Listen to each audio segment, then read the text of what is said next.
यही कारण है कि मैं सारे जहाँ भी पढ़ाता हूँ स्टार्ट करता हूँ मॉडर्न इंडिया से, क्योंकि यहाँ से देखो 4-5 क्वेश्चन तो आना है, इससे अधिक क्वेश्चन नहीं आएंगे, 4-5 क्वेश्चन ही आने, क्योंकि 4-4-5 क्वेश्चन जो है हमें उलझा देता है। लेकिन अब इसी में हमें देखना है कि कहाँ से अधिकांश क्वेश्चन पूछे जाते हैं, कहाँ से अधिक प्रोबेबिलिटी कहाँ कहाँ से है। तो हिस्ट्री ऑफ मॉडर्न इंडिया में भी कहाँ से है। हम हिस्टोरियन तो बनने नहीं जा रहे हैं, हमें रिजल्ट ओरिएंटेड पढ़ना है, पेपर ओरिएंटेड पढ़ना है, जो पेपर में क्वेश्चन बन जाए, 4-5 क्वेश्चन जो होता है 4-5 क्वेश्चन बना दे। अब वही हम लोग पढ़ेंगे कहाँ कहाँ से जहाँ जहाँ से क्वेश्चन आने की अधिकांश प्रोबेबिलिटी होती है, उसी को हम लोग पढ़ेंगे।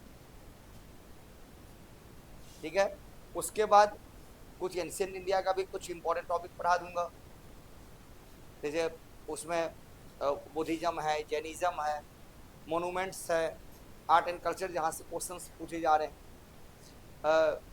टेम्पल आर्किटेक्चर्स है, स्कल्पचर्स आर्ट है आजकल वहाँ से, क्योंकि गवर्नमेंट का फोकस उसके ऊपर है। और मेडिएवल इंडिया की तरफ तो देखना मत, देख रहे हो कितना विवाद हो गया, सब जगह से उसके वेटेज को खत्म कर दिया, एनसीईआरटी हो गई, खत्म हो गई, नाम मात्र का है। तो history of modern India, history of modern India में हम स्टार्ट करते हैं the advent of European company, the advent of European company, यानी भारत में यूरोपियन कंपनी का आगमन। भारत में जो तुम बच्चे किसके लिए तैयारी करते हो, तुम स्कूल का बैच यूनिफॉर्म पर सीयूटी के लिए अभी किस क्लास में, सब्जेक्ट ह्यूमैनिटीज में हो, अच्छा वेरी गुड। तो अभी पेपर दोगे, चलो पहले से तैयारी में लग गए, तो अच्छी बात है, चलो तुम्हारे तो अच्छा है। ठीक है, the advent of European company, the advent of European company में मैं कोडिंग कर देता हूँ, याद रखना, क्रोनोलॉजिकल ऑर्डर्स में, ऑर्डर में है, उल्टा पुल्टा मत लिखना, P D E F, P D E F याद रहेगा, पी डी ई एफ। ठीक है, Portuguese, Dutch, English and French, यही है ना, पी डी ई एफ। ठीक है, पोर्तुगीज जिसको हिंदी में हम लोग कहते हैं पुर्तगाली, डच, अंग्रेज और फ्रांसीसी कंपनी जो भारत में आई थी। देखो द टॉपिक पर ध्यान है, the advent of European company India, Bharat में जो यूरोपियन कंपनी का आगमन है उसके बारे में हम लोग पढ़ रहे हैं।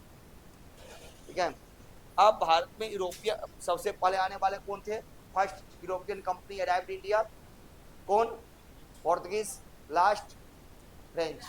तो when Portuguese company arrived India, when company 1498, okay, the Dutch East India company arrived India 1605,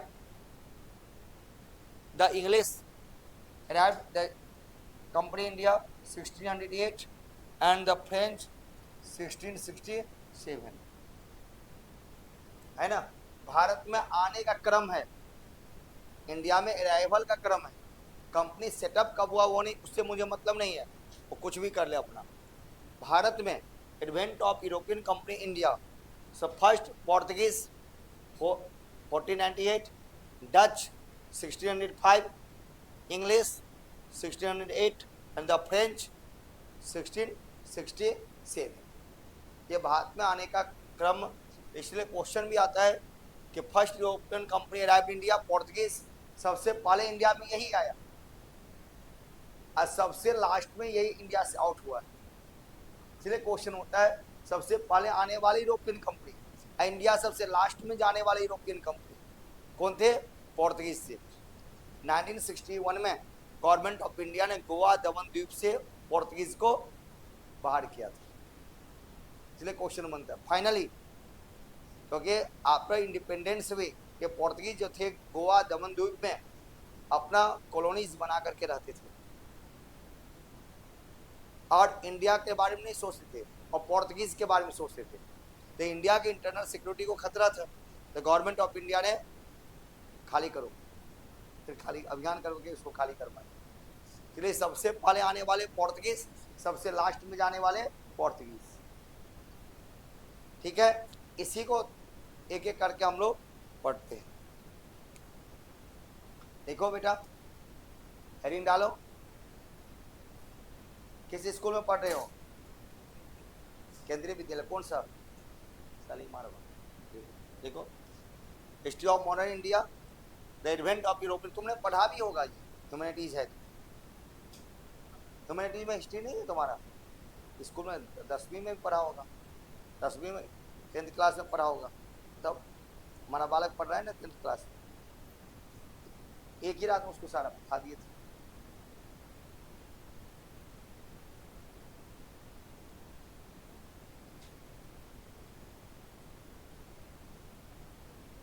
NCERT में इतना तो है लिखा हुआ, पूरा बुक ही इतना ही, एनसीईआरटी पूरा बुक ही इतना ही। अब बुक पढ़ने मुझे 2 घंटा का, 2 घंटा में खत्म कर देता हूँ।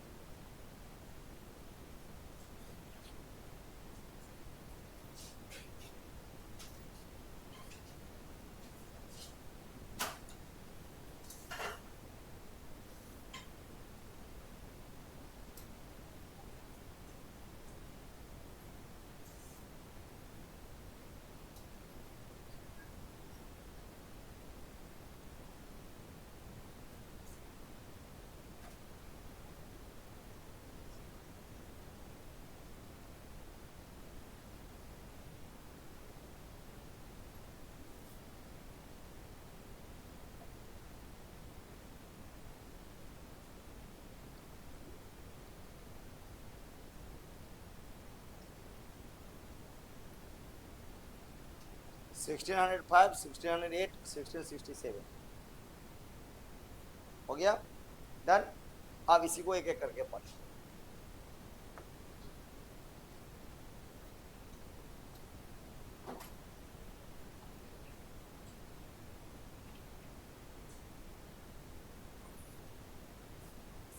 नाइन 30 का क्लास है,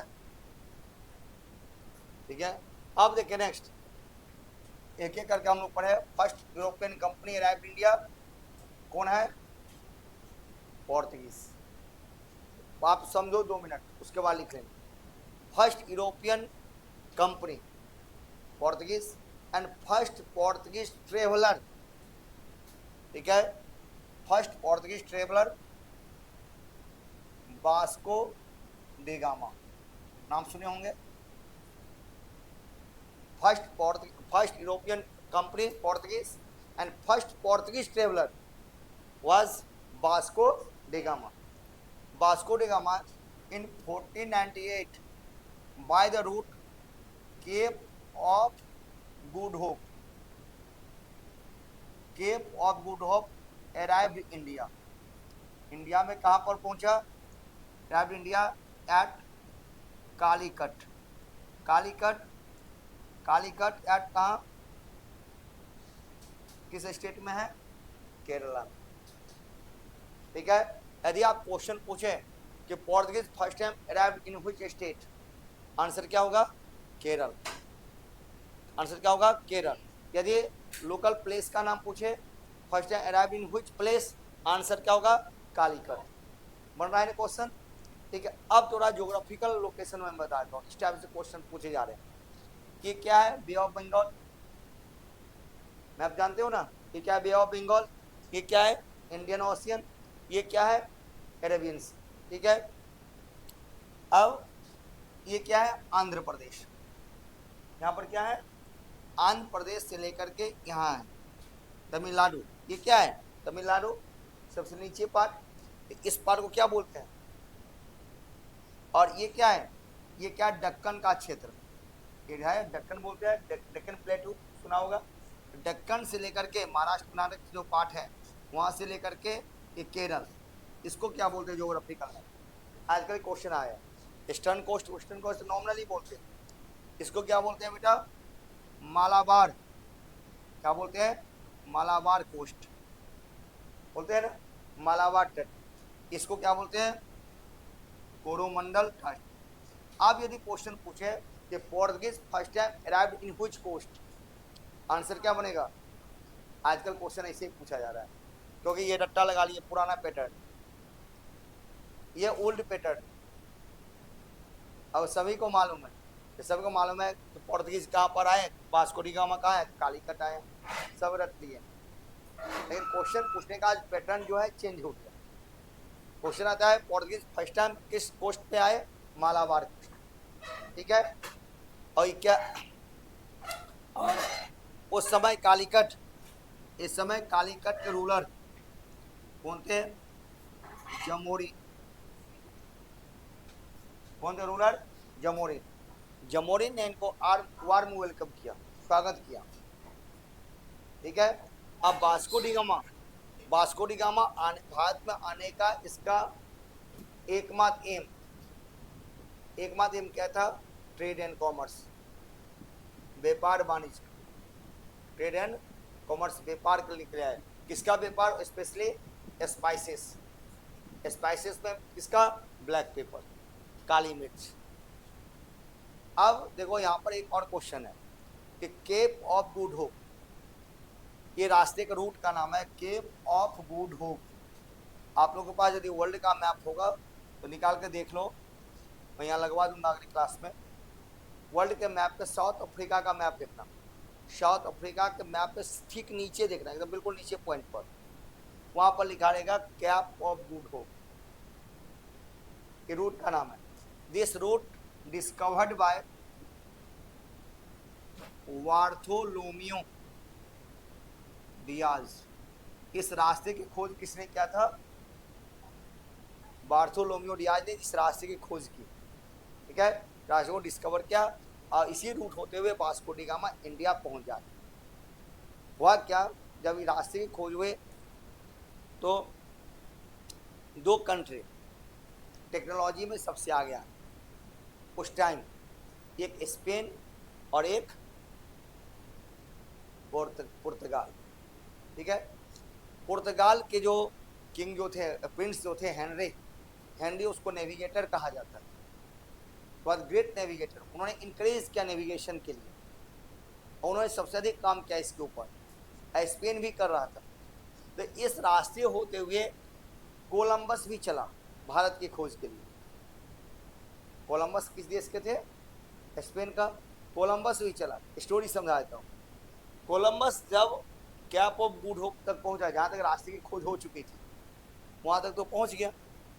उसके बाद उसे मालूम नहीं था अब किधर जाना, तो उसको ईस्ट की ओर आना चाहिए, तो उल्टा चला गया, वेस्ट की ओर चला गया, रास्ते भटक गया।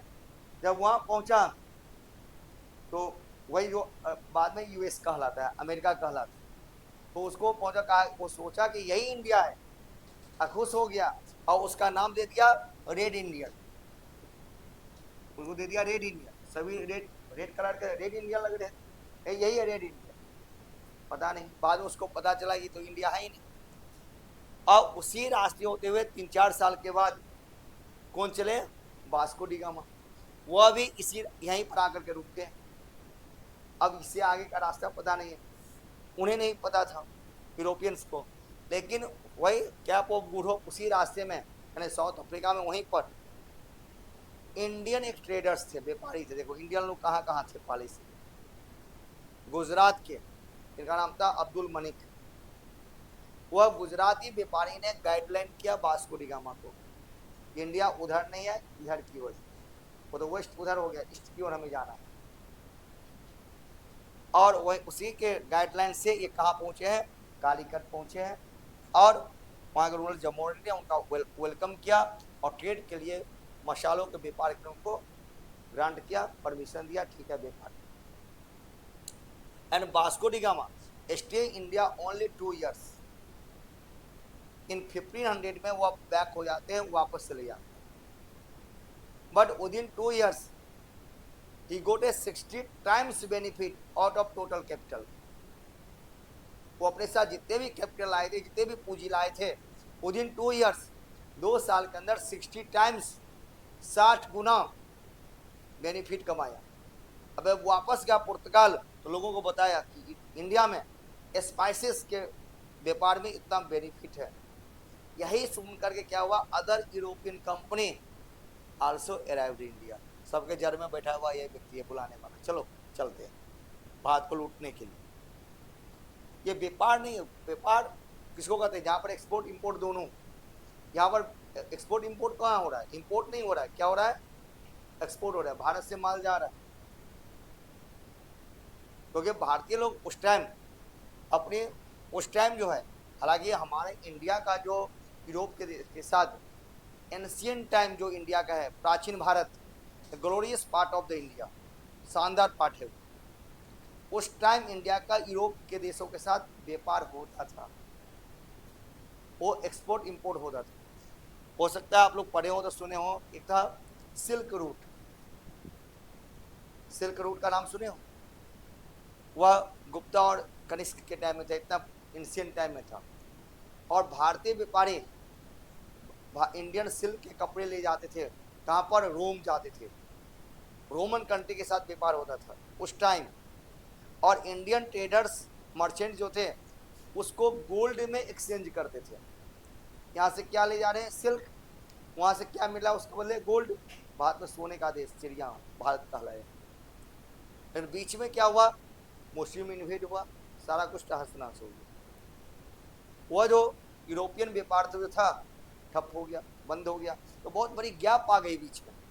तो इस टाइम भी भारतीय यहाँ के लोग उतने अपनी वैल्यू आप नहीं समझ पा रहे थे, क्योंकि लंबा गैप हो गया ना, 600 साल, 600 ईयर्स बहुत लंबा गैप होता है। तो जो पैसा मिला ठीक है, तब तो उन्होंने 60 टाइम्स बेनिफिट कमा रहे हैं। मैं स्टोरी के थ्रू समझा दूँ, ठीक है। इस तरह से भारत में यूरोपियन कंपनी का अराइवल होता है, हो गया। और इसके बाद इनके जाने 1500 में वापस हो गए। इसके बाद 1500 में ही 1500 ईस्वी में सेकेंड पोर्तुगीज ट्रेवलर थे, जिसका नाम था अल्ब्रेज केवराल। अल्ब्रेज केवराल और second Portuguese traveller arrived India, दूसरे थे जो भारत आए। और इसके बाद इन 1503 द पोर्तुगीज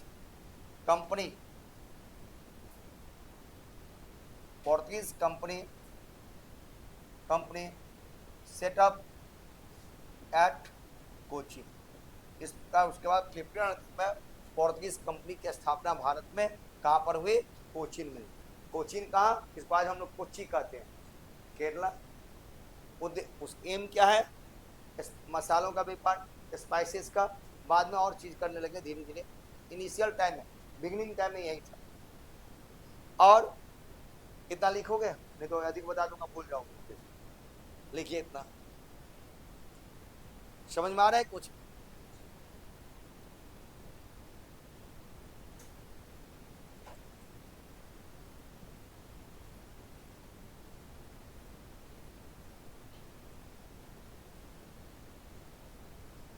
हाँ सर।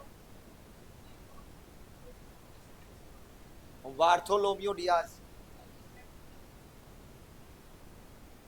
रेड इंडियन वाला था कि जब स्पेन के कोलंबस यहाँ पर पहुंचे कि आप गुड होप, तो ये उल्टा चले गए, यूएस की तरफ चले गए। यूएस पहुंचे हैं तो उन्होंने वहाँ का नाम रखा रेड इंडियन।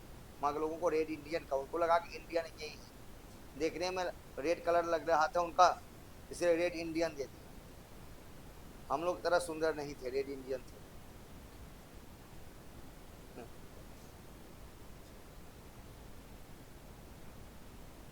और क्या, विश्व में सबसे सुंदर हम लोग हैं।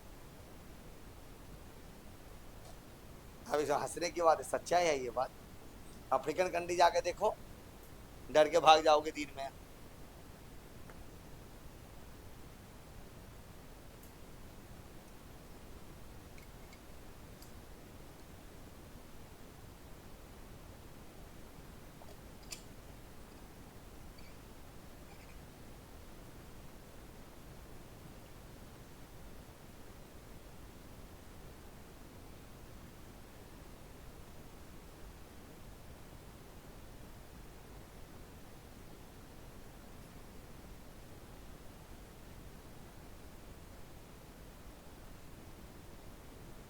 डन हो गया।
हो गया, नहीं हुआ?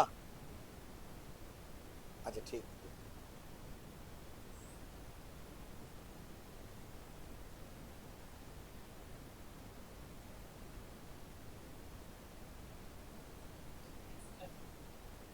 Alvarez, second Portuguese traveler, arrived India in 1500. Alvarez Cabral was the second Portuguese traveler. हाँ बेटा, फर्स्ट पोर्तुगीज कंपनी की स्थापना कोचीन में हुई 1503 में। फर्स्ट पहली बार पोर्तुगीज कंपनी का सेटअप हुआ कोचीन में।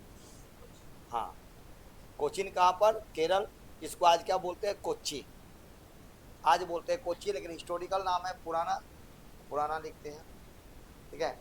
1503 में प्रथम पुर्तगाली कंपनी की स्थापना, इसे लिख लो, प्रथम पुर्तगाली कंपनी की स्थापना कोचीन में की गई।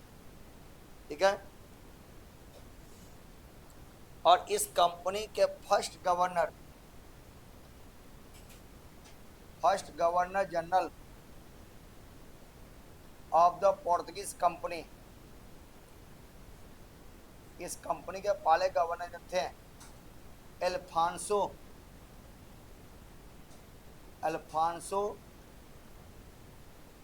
Francisco de Almeida, Francisco de Almeida.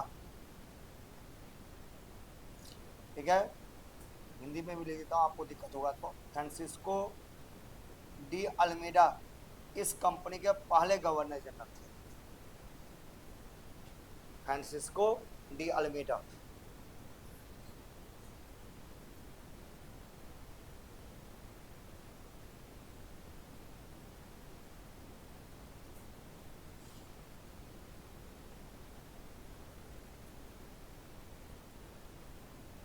हो गया?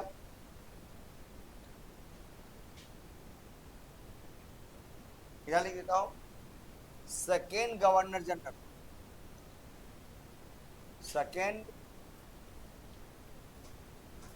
जनरल ऑफ पोर्तुगीज कंपनी,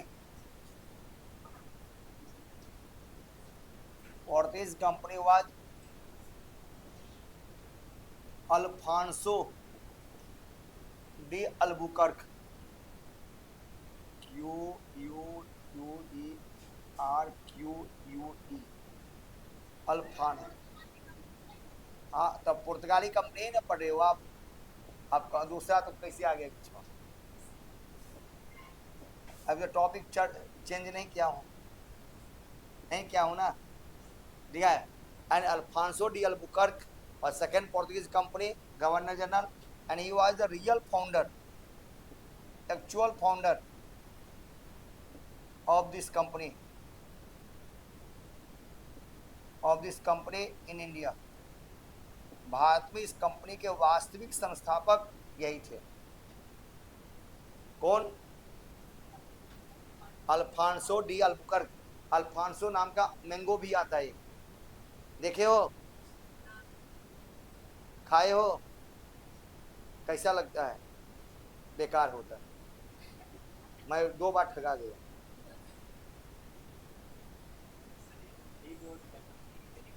हाँ हाँ हाँ, प्रोनाउंसिएशन हिंदी में डी होता है और इंग्लिश में वैसे होता है। अब पोर्तुगीज है तो नाम कैसा मिलेगा आपको? ठीक है, अल्फांसो डी अल्बुकर्क। तुम्हारा तो पढ़ा होगा, बिल्कुल होगा। फ्रेंच से ना, अच्छा थोड़ा सा ही बचा हुआ है। ठीक है, Alfonso de Albuquerque. Albuquerque, ALBUQUERQUE, Albuquerque. You are the real founder, actual founder of this company. उन्होंने सेटलमेंट किया। रियल फाउंडर इसलिए कहते हैं, उन्होंने एक्सपेंशन दिया इस कंपनी को, बाद विस्तार किया। और इसका उद्देश्य इन्होंने क्या किया, भारत में क्रिश्चियनिटी को प्रमोशन करना स्टार्ट किया, ईसाई धर्म का प्रचार प्रसार करना प्रारंभ किया, जिसके कारण क्या हुआ, डिस्प्यूट स्टार्ट हो गया भारत में। इन्होंने क्या किया, स्टोरी समझा देता हूँ कि अल्फांसो डी अल्बुकर्क जब व्यापार तो कर रहे थे, जब इंडिया में आए तो साथ साथ इन्होंने काम करना स्टार्ट किया, क्रिश्चियनिटी का प्रमोशन करना स्टार्ट किया, और पोर्तुगीज लोगों को इंडियन विमेन्स के साथ मैरिज करने को इंस्पायर किया, जिसके लिए अनेक प्रकार के अवार्ड की घोषणा की, पुरस्कारों की घोषणा कर दी। क्यों? तो यदि पोर्तुगीज लोग इंडियन विमेन से मैरिज करेंगे तो हमारी संख्या यहाँ बढ़ेगी। इसलिए क्वेश्चन आता है, काफी बार पूछा गया है कि कभी कभी क्वेश्चन में ये होता है कि फर्स्ट एम क्या था, ट्रेड एंड कॉमर्स। कभी कभी ये नहीं होता ऑप्शन। ऑप्शन में क्या होता है, बाद में पुर्तगाली के आने का उद्देश्य। कभी कभी ये भी लिखा मिलता है, प्रमोशन ऑफ क्रिश्चियनिटी, ईसाई धर्म का प्रचार प्रसार करना। तो यहाँ पर ये भी लिखना है, इसका सेकेंड उद्देश्य क्या था, भारत में ईसाई धर्म का क्या करना, प्रचार प्रसार करना। तो इसके का आप स्टोरी समझ लो। इसके कारण क्या हुआ, ये फोर्सली कर रहे थे, चाहे हिंदू महिला हो, मुस्लिम महिला हो, सभी के साथ विवाह करो। तो क्या हुआ, हिंदू एंड मुस्लिम बहुत इनके अगेंस्ट में रिवोल्ट करना स्टार्ट कर दिया। फोर्सली विवाह करवा रहे थे ना, लालच दे करके, पैसा दे करके। यही पोर्तुगीज के भारत में डिक्लाइन का कारण, ट्रेडिंग डिक्लाइन का कारण यही बना। डिस्प्यूट स्टार्ट हुआ, रिलीजियस अनरेस्ट हो गया, धार्मिक रूप से ये विवाद उत्पन्न हो गया। क्रिश्चियनिटी का प्रमोशन वो भी फोर्सली, बलपूर्वक ये अल्बुकर्क ने स्टार्ट कर दिया। हालांकि वास्को डी गामा, ये पोर्तुगीज जो भारत में जो था, लगभग 150 साल से अधिक भारत के साथ व्यापार किया है, लेकिन धीरे धीरे इसका डिक्लाइन होना स्टार्ट हुआ। और इस कंपनी के, ठीक है, लिख लेना, इन्होंने किसका प्रमोशन किया, क्रिश्चियनिटी का। Third the Nino de Cunha.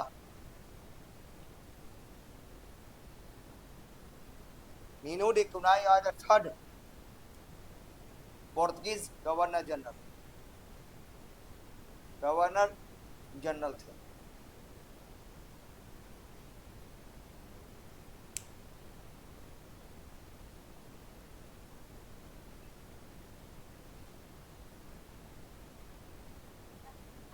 Nino de Cunha. Nino में नमक मत लिख लेना।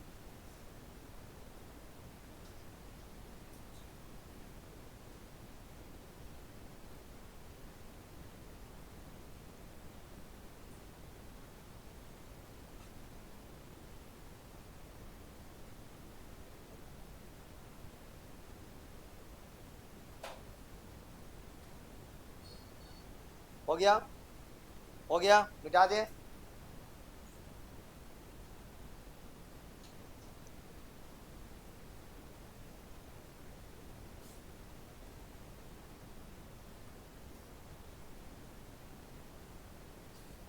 अब देखिए, पोर्तुगीज हाईलाइट करके लिखना, मैं हाईलाइट कर दिया हूं। Portuguese gifts to India, Bharat को क्या दिया, हिंदी में कहते हैं पुर्तगालियों का पुर्तगालियों का भारत में देन।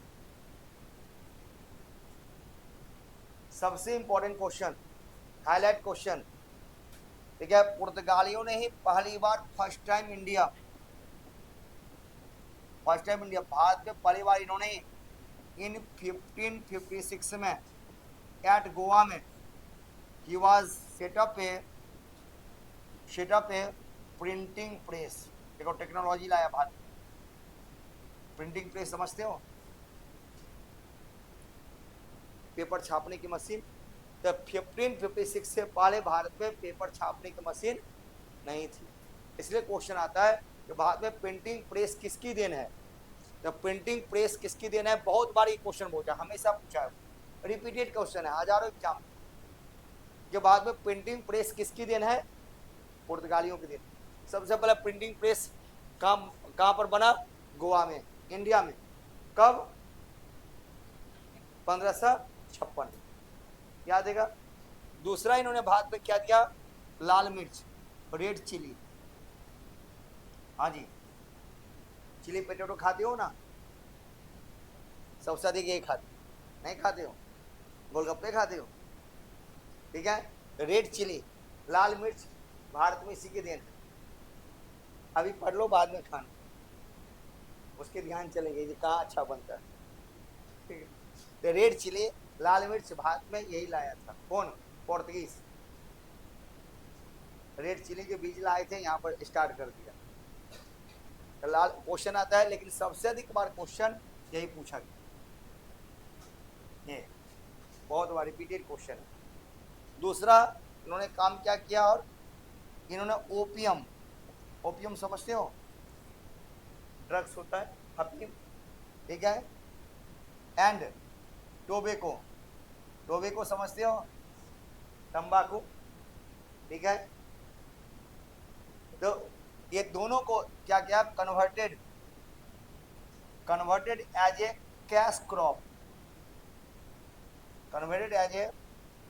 कैश क्रॉप्स, दोनों को इन्होंने नगदी फसलों के रूप में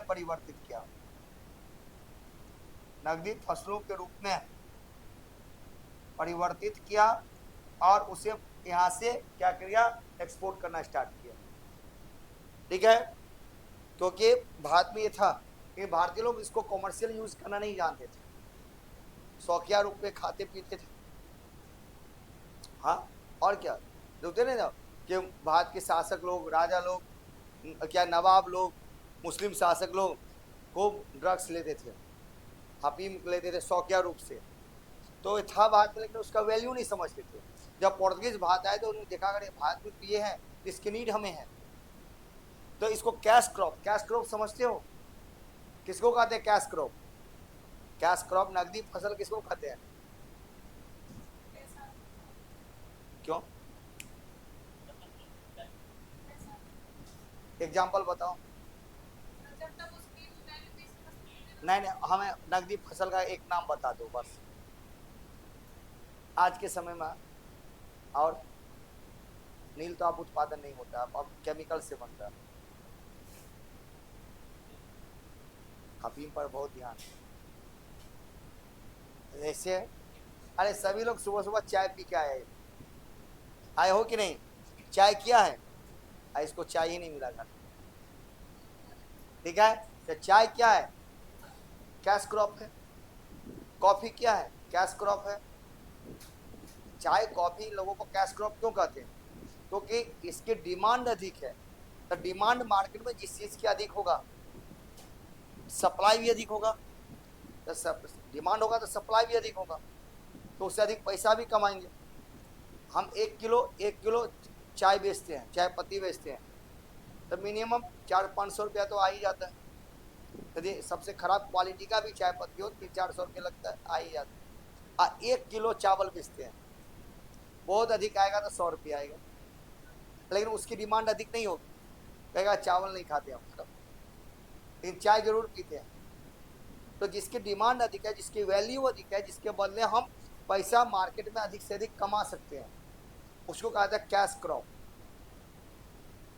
तो उसको क्या कर दिया, कैश क्रॉप में कन्वर्ट किया, यहाँ पर इसका प्रोड्यूस करवाना स्टार्ट कर दिया। यहाँ के लोगों को पैसा दे करके, लालच दे करके, और इसका एक्सपोर्ट करने लगे।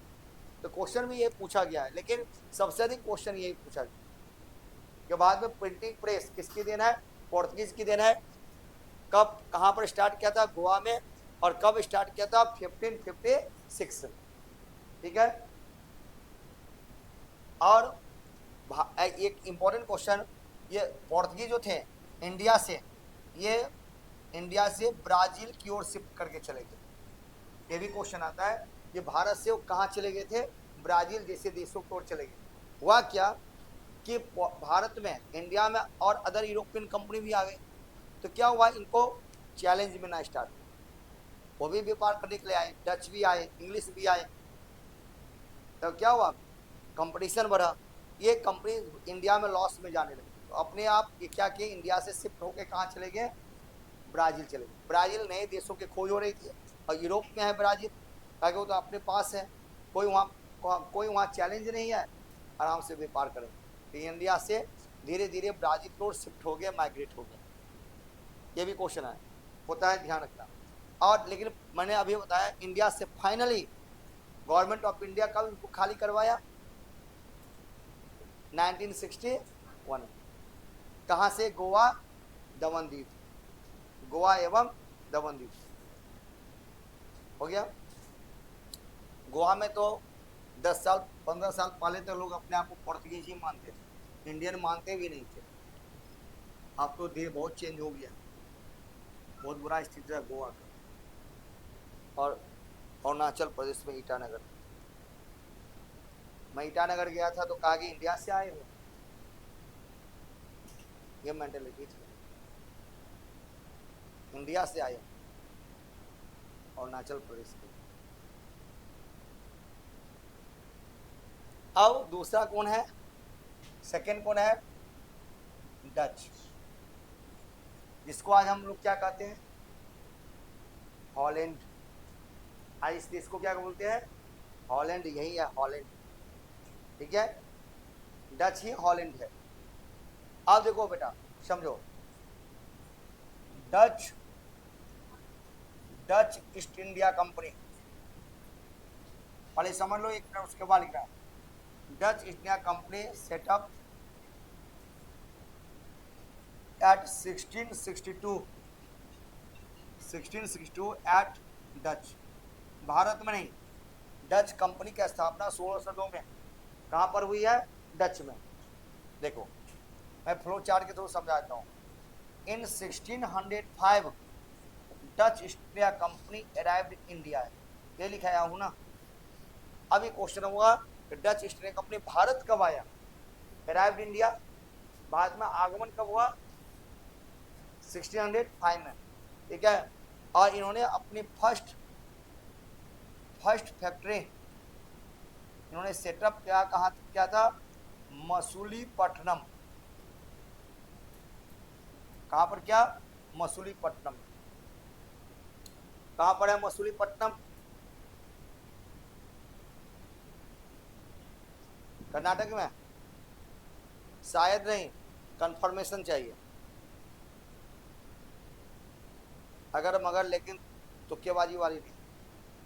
नागापट्टनम, विशाखापट्टनम, वहीं पर मछलीपट्टनम, हाँ मछलीपट्टनम, जिसको आज बोलते हैं मछलीपट्टनम, नागापट्टनम, एक ही लाइन में तो है।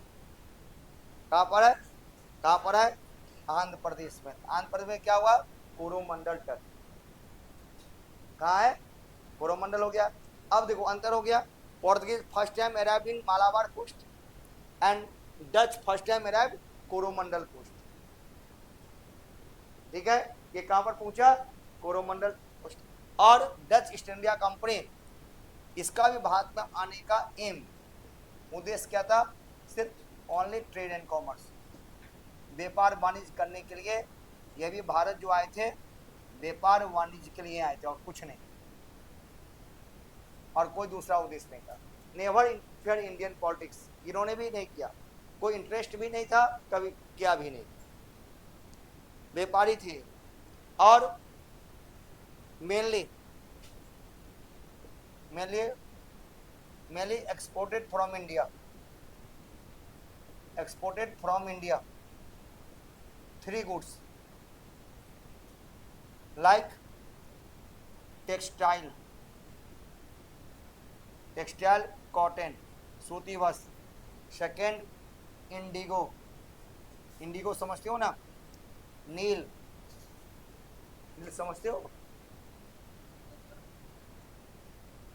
आप नहीं समझते हो नील किसको कहते हैं नील?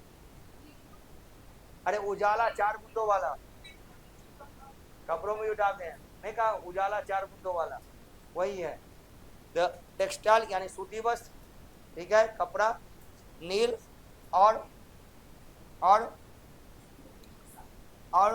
ये कहते हैं। उसके बाद साल्ट पीटर, गन पाउडर होता है, साल्ट पीटर होता है, गन पाउडर होता है, ठीक है, साल्ट पीटर गन पाउडर होता है। ये 3 चीज का भारत से इन्होंने एक्सपोर्ट किया, निर्यात किया, ये 3 चीज का, और कुछ नहीं किया। क्वेश्चन में आता है कि डच भारत से किस चीज का व्यापार किया, निर्यात किया?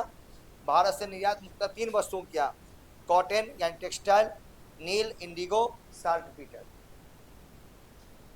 इन्होंने भी भारत के साथ लंबे समय व्यापार किया है, निर्यात किया, लेकिन एक युद्ध होता है जिसका नाम है बैटल ऑफ बेदारा, बेदारा का युद्ध, बेदारा का युद्ध 1759। This battle between the English, एक मिनट उसके बाद लिख लेना, इंग्लिश वर्सेस डच, जिसमें Dutch lost power, lost power मतलब डचों के पराजय भारत से। अब भारत से क्या हुआ, डिक्लाइन फ्रॉम इंडिया, अब भारत से इसका डिक्लाइन हो गया, समापन हो गया, ठीक है। ये भी क्वेश्चन बहुत बड़ा, बेदारा के युद्ध, बेदारा जगह का नाम है बेटा, ये बंगाल में जगह।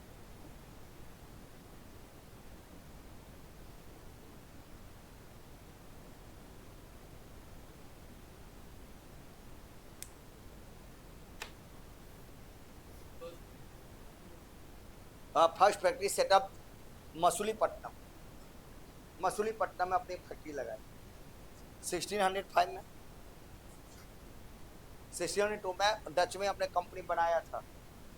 इंडिया अराइव्ड हुआ 1605 में, ठीक है ना। कंपनी सेटअप किया डच में, लेकिन इंडिया आने में 3 साल लगा उसमें। 5 में पहुंचा, कहाँ पर पहुंचा सबसे पहली बार? मसूलीपट्टनम में, आंध्र प्रदेश, यहाँ पर अपनी फैक्ट्री लगाया और धीरे धीरे एक्सपेंशन करना स्टार्ट किया। और भारत से मुख्यतः 3 चीज का इन्होंने, 3 वस्तुओं का एक्सपोर्ट किया, निर्यात किया, कॉटन, इंडिगो, साल्ट पीटर, ठीक है। लेकिन क्या होता है, उसी क्रम में अंग्रेज भी भारत आते हैं, अंग्रेजों के साथ उसका झगड़ा हुआ, जिसका नाम है बैटल ऑफ बेदारा। बेदारा के बैटल में डच की हार हुई, अब भारत से इसका डिक्लाइन हुआ।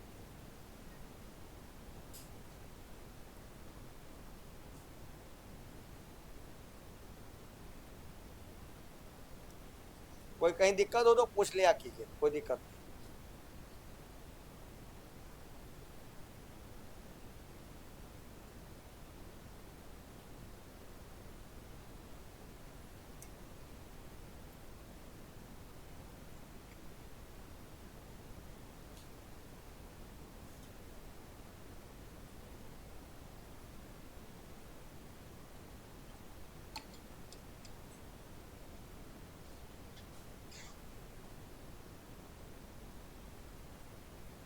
क्या हुआ, डन हो गया, मिटा दें?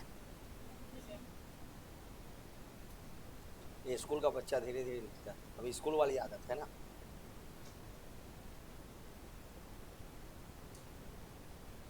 यहाँ सोच रहा होगा खिड़की के बीच में बैठा हूँ बुढ़े लोगों के साथ नहीं।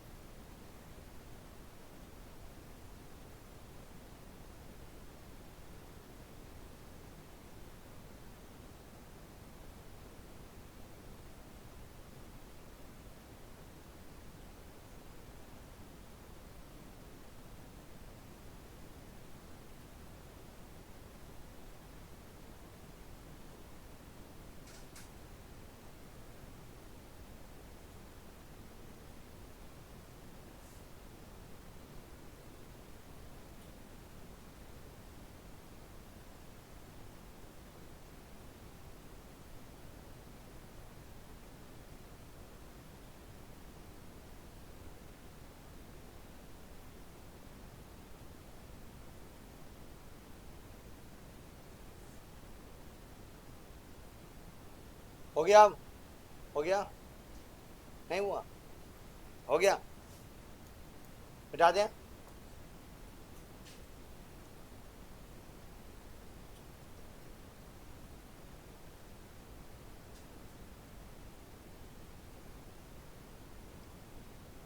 थर्ड, थर्ड कौन है? पोर्तुगीज, डच। तीसरा कौन है? इंग्लिश।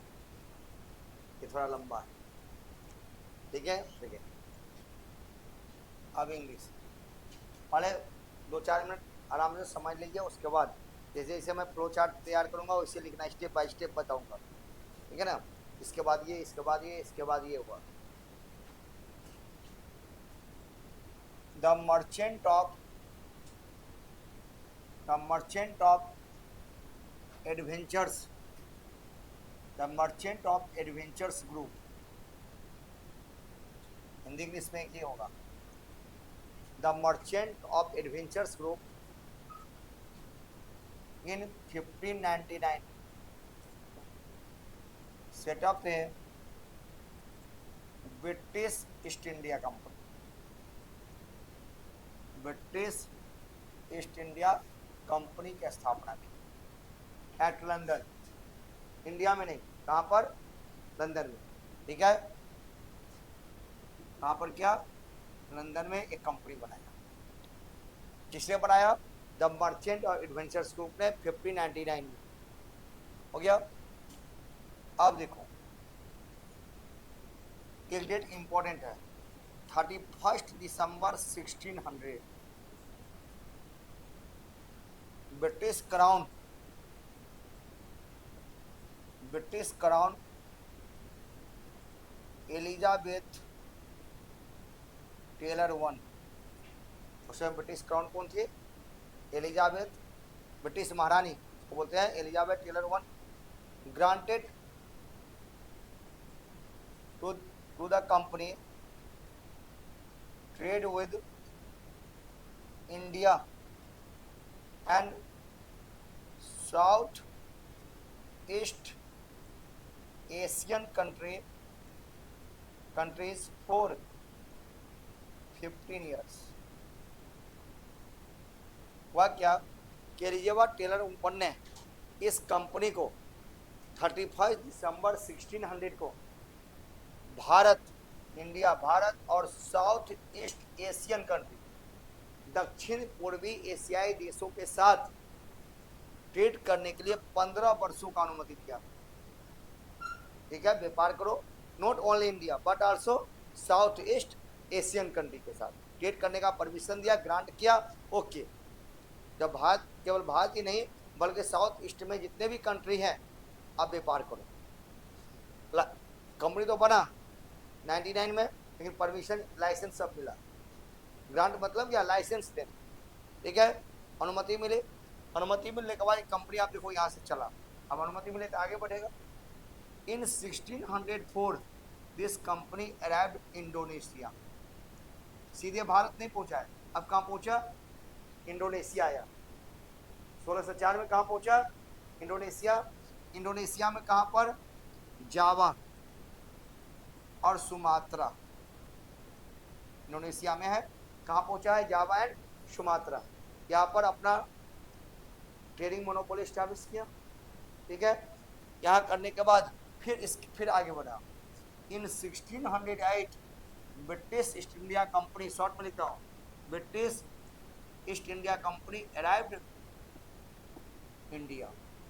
ठीक है कि British East India company Bharat कब आया है? 1608 में। लिखवाए थे ना 1608 में, शॉर्ट में लिख दिया, ब्रिटिश ईस्ट इंडिया कंपनी, ठीक है? Arrived India in 1608। उस टाइम इंडिया में मुगल का शासन था। Mughal emperor was Jahangir. उस समय भारत में कौन थे मुगल एम्पेरर? जहांगीर। क्वेश्चन में पूछा है कि ब्रिटिश ईस्ट इंडिया कंपनी किसके टाइम में भारत आया? जहांगीर के टाइम में आया इंडिया। अब देखो, इन 1609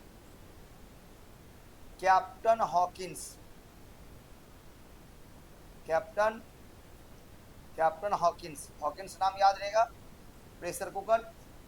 ये प्रेशर कुकर जो है हॉकिंस जो है एपियर्ड जहांगीर कोर्ट, ठीक है, appeared Jahangir court for seeking trade permission.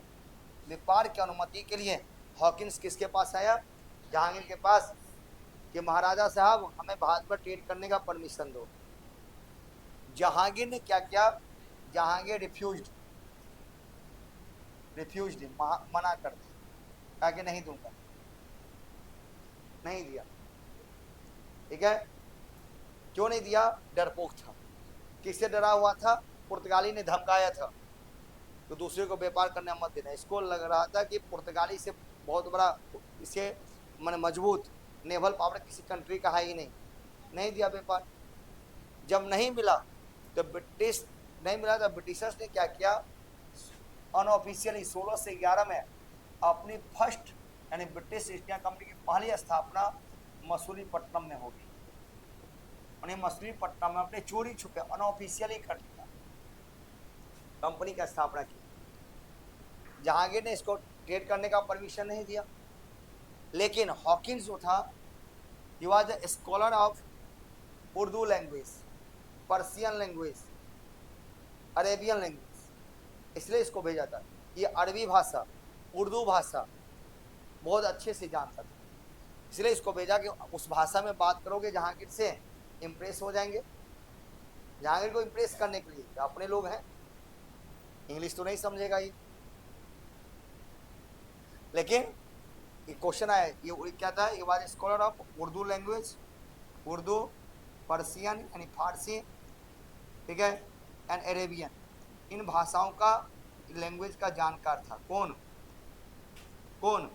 Hawkins.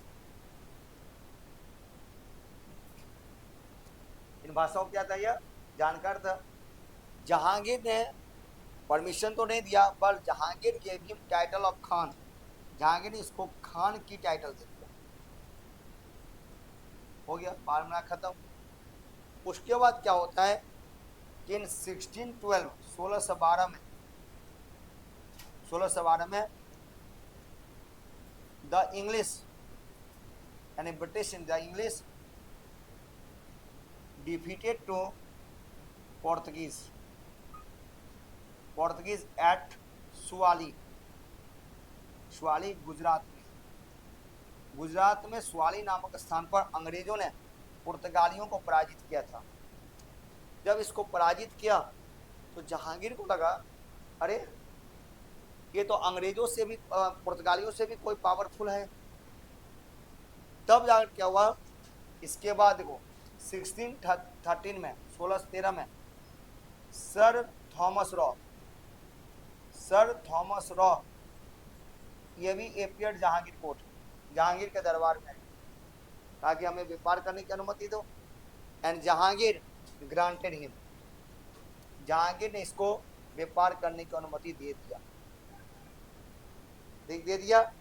जो ताकत वाले आदमी वो लोग उसी से हाथ मिलाएंगे, दे दिया। और इसके बाद in 1615 officially British East India company set up their factory at Surat. इसके बाद सूरत गुजरात में ऑफिशियली अनुमति से अपनी कंपनी बना। एक साथ 2 रूट पर यही कैप्चर कर लिया। कहाँ पर क्या? अरब सागर में भी और बंगाल की खाड़ी में। सूरत कहाँ पर है? अरेबियन सी। कहाँ पर है? अरेबियन सी में। अब मछलीपट्टनम कहाँ है? बे ऑफ बंगाल। तो बे ऑफ बंगाल में 16 से 11 में कर लिया। देखो कितना तेज था, एक साथ 2 सी रूट पर कैप्चर किया। ये स्ट्रेटेजी इसी के पास था और दूसरे कंपनी के पास नहीं था, यही इसलिए बात भी शासक किया। समझ गए? इस प्रकार से कंपनी की स्थापना हुई।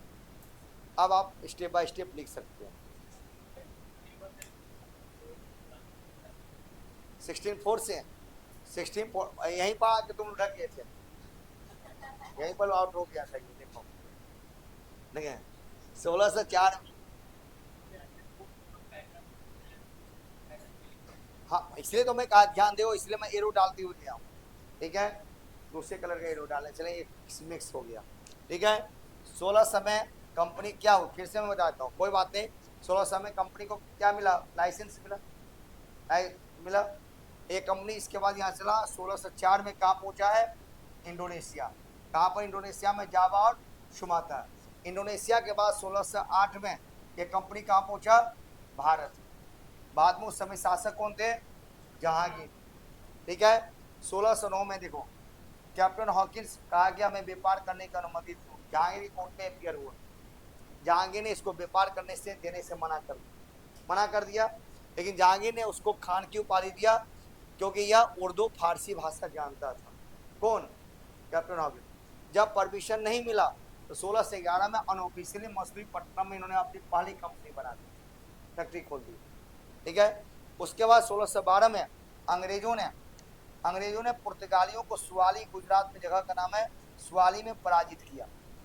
इस हाँ झगड़ा हुआ, पराजित किया, डिफीट किया। उसके बाद 1613 में सर थॉमस रॉ फिर से जहांगीर के दरबार में अपियर हुए और जहांगीर उसको ग्रांट कर दिया, ठीक है व्यापार करो आप। तब जाके ऑफिशियली समझते हो ना, अनुमति के साथ 1615 में ब्रिटिश ईस्ट इंडिया कंपनी का स्थापना कहां पर हुई, सूरत। सूरत कहां पर है, गुजरात। इसका भी उद्देश्य वही था, बिगिनिंग टाइम में उद्देश्य एम क्या था, व्यापार करना। बाद में उद्देश्य हो गया शासन करना, अभी नहीं, अभी सिर्फ व्यापार करेंगे।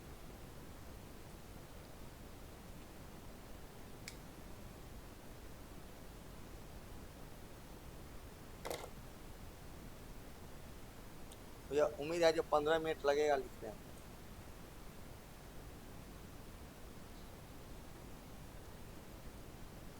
इसके बाद का टॉपिक वो बताइए, बोलिए फ्रेंच से हम पढ़े हैं। अब अगला टॉपिक उसी से पूछूंगा।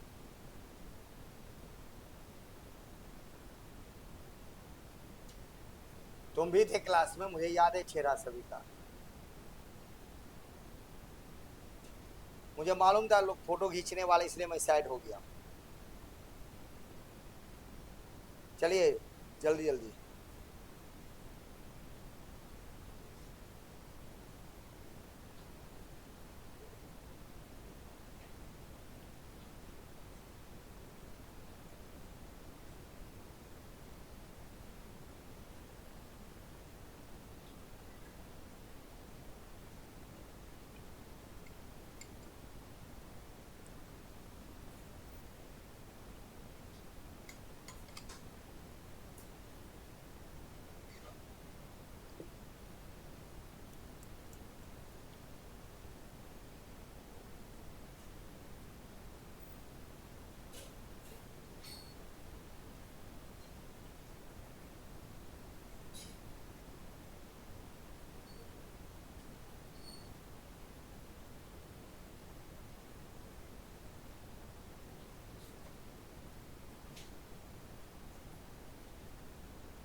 कहीं किसी को दिक्कत कहीं हो रहा है तो पूछ लीजिए, मैं बता दूंगा, कोई बात नहीं। खान टाइटल है, रिस्पेक्ट, ऑनरेबल, ऑनर दिया, रिस्पेक्ट दिया, खान की उपाधि दिया, हो नहीं गया, एक ऑनर दिया, रिस्पेक्ट दिया, और कुछ नहीं। 1612 में अंग्रेजों ने स्वाली नामक जगह पर अंग्रेजों को डिफीट किया है। ठीक है। उसके बाद 1630, देखो क्रम में बता रहा हूँ ना, देखो ईयर पूरा क्रम में लिखा हुआ, इसके बाद इसके बाद इसके बाद। फिर 1613 में सर थॉमस रॉ, ये ब्रिटिशर्स हैं, वह जहांगीर कोर्ट में अपियर हुए, कहा कि ट्रेड करने का परमिशन दो। जहांगीर ने कहा ग्रांटेड, जाओ करो। तब जाके सूरत में कंपनी सेटअप हो।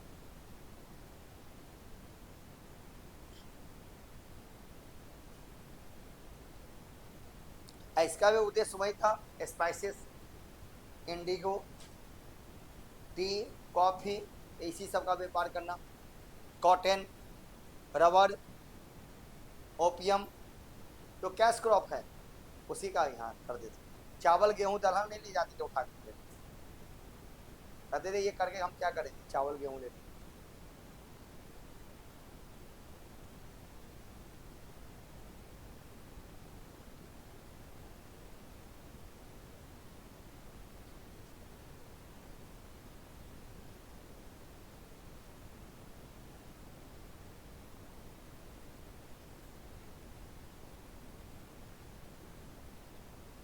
उल्टा पुल्टा मत लिखना, आराम से लिखो, कोई बात नहीं, कुछ टाइम लग जाए कोई दिक्कत नहीं है, लेकिन सही से लिखना, ठीक है ना।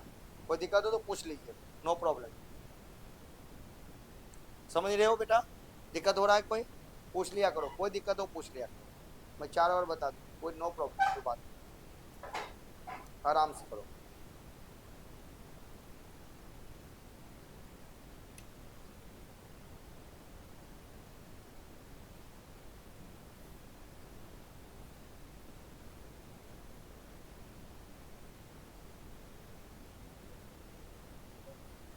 हिंदी में तो इतना देर के बाद याद आया। मैं तो देखो, ना मैं हिंदी में लिख रहा हूँ ना इंग्लिश में लिख रहा हूँ, मैं तो इंग्लिश में लिख रहा हूँ। सच बात तो यही है ना, आजकल जमाना ही इसी का हो गया, इंग्लिश। ठीक है, क्या बताओ कहाँ दिक्कत है, मैं बोल दूंगा। अभी यहाँ पर है, इसमें कोई दिक्कत नहीं।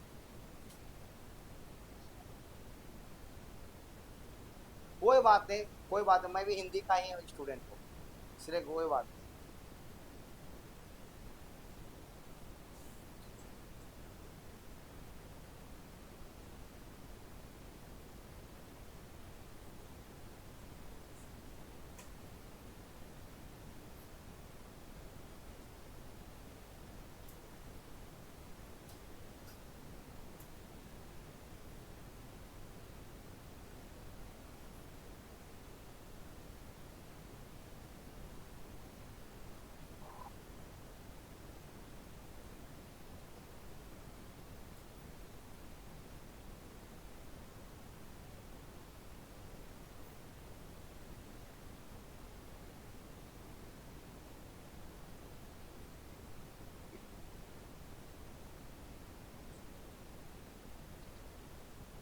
तुम खाना नहीं खाते हो क्या?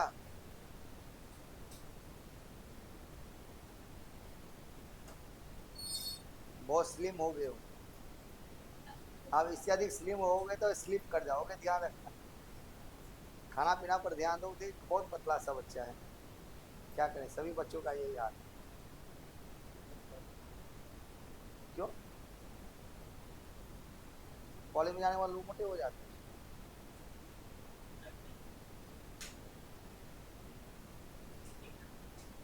हाँ, कॉलेज में फ्रीडम मिलता है ना,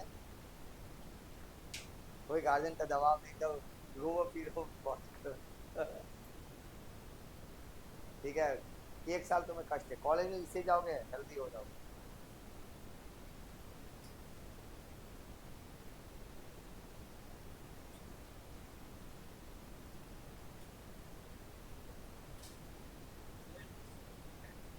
हाँ जी, इसमें फैक्ट्री डाल दी ऑफिशियली। अनऑफिशियली कहाँ बनाया था पहले? मछलीपट्टनम।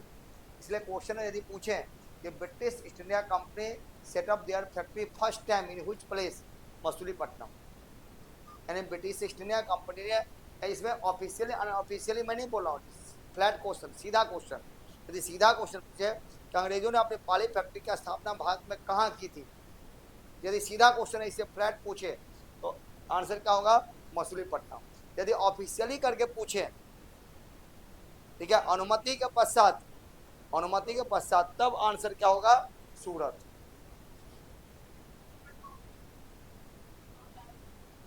वही तो बार बार कर रहा हूँ, मछलीपट्टनम। कहाँ खो जाती हो तुम, तब मुझे भी देखा करो इधर, ठीक है। मैं क्या सीधा फ्लैट क्वेश्चन पूछ रहा है, सीधा पूछ रहा है कि अंग्रेजों ने अपनी पाली फैक्ट्री कहाँ सेटअप की, इसमें ऑफिशियल ऑफिशियल वर्ड कुछ भी नहीं है, फ्लैट क्वेश्चन है, सीधा है, आंसर क्या होगा? मछलीपट्टनम, बस।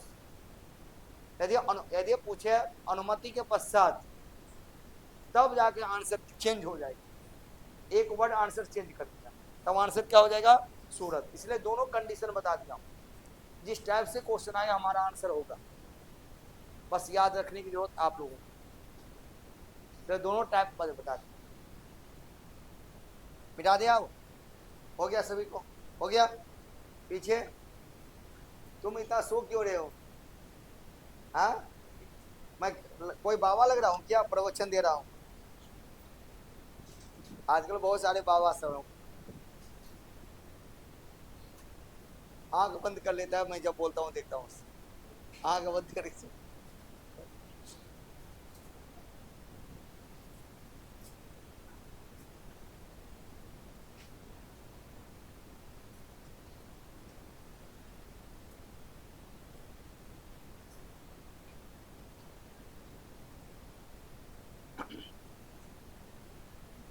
अब देखो बेटा नेक्स्ट, उसके बाद 16 British East India company set up their factory at east part of India,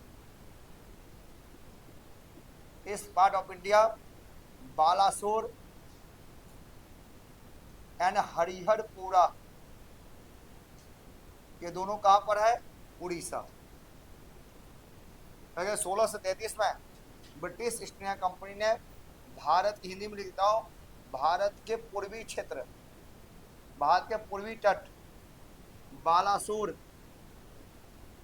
Balasore एवं हरिहरपुरा में अपनी फैक्ट्री की स्थापना की, एक्सपेंशन दे दिया। देखो मछलीपट्टनम, उसके बाद कहा सूरत, अब वहां पहुंचा। देखो उसके बाद 1658 में इन्होंने बंगाल में अपनी फैक्ट्री स्थापित कर दी। बंगाल में ब्रिटिश ईस्ट इंडिया कंपनी ने अपनी फैक्ट्री बना दी, अब बंगाल चला गया। उस क्या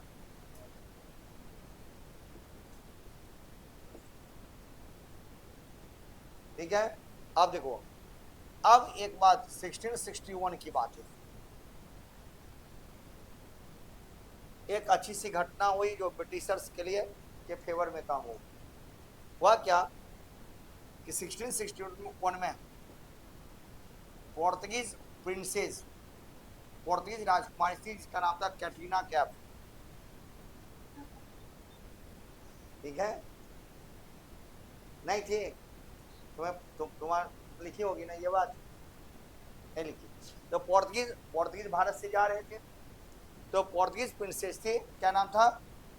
इसका नाम था कैथरीन बेंगराजा, लेकिन मैं कैटरीना कैफ से याद रखता हूँ, ठीक है। ये कैटरीना कैफ मैरिड विद, विवाह किसे हुआ? ब्रिटिश, सलमान खान नहीं था, ब्रिटिश प्रिंस चार्ल्स सेकंड से। इसका मैरिज किससे हुआ? ब्रिटिश प्रिंस चार्ल्स से। और अंग्रेजों ने दहेज में, सॉरी पुर्तगालियों ने अंग्रेजों को दहेज में बॉम्बे दे दिया।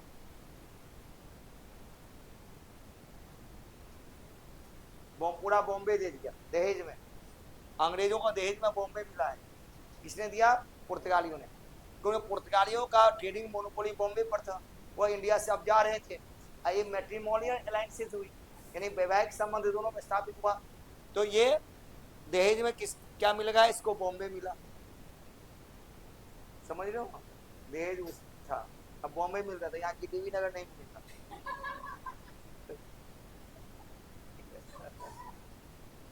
ठीक है। इससे क्या हुआ कि बॉम्बे पर ट्रेडिंग मोनोपोली अब किसका स्टार्ट हुआ? ब्रिटिशर्स का। British became financially strong, financially अब स्ट्रॉन्ग हुआ इससे। इतना लिखो। एक और घटना होती है इसके फेवर में होती है,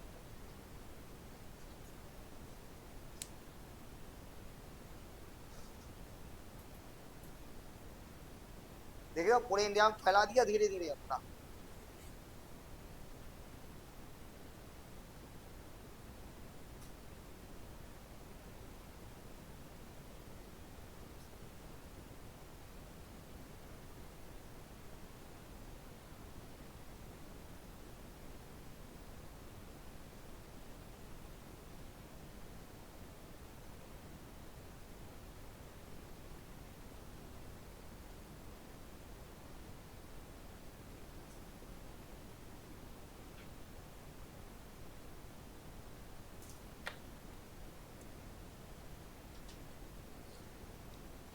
पेज की नहीं, कितना सर पढ़ा दिया, कोई बात नहीं, अभी 4-5 पेज और लिखोगे।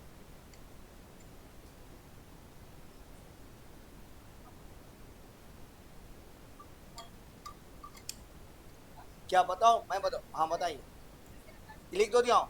1633 में अंग्रेजों ने भारत के पूर्वी तट कहाँ पर? उड़ीसा के भारत के पूर्वी तट बालासोर और हरिहरपुरा में अपनी कंपनी स्थापित की, ठीक है। उसके बाद 1658 में बंगाल में बना दी, ठीक है। और 1661 में यह विवाह हो गया। इसका पुर्तगाली राजकुमारी का किससे? अंग्रेज के चार्ल्स सेकंड से।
हो गया, मिटा दे, हटा दे, हो गया।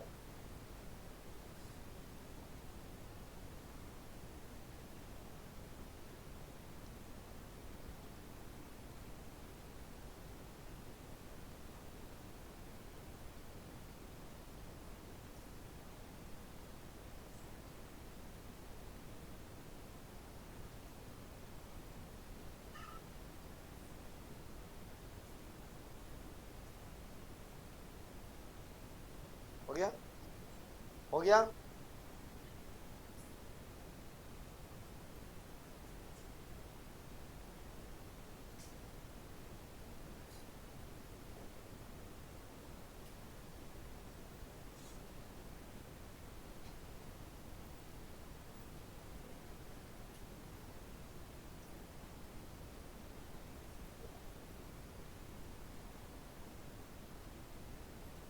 डन।